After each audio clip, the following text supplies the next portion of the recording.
నీ ఆజ్ఞ లేనిదే ఏదైనా జరుగునా, నీ కంచె దాటగా శత్రువుకు సాధ్యమా?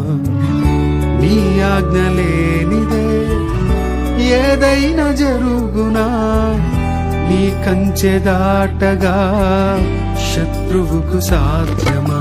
ఏమైనా చేయగలవు కథ మొత్తం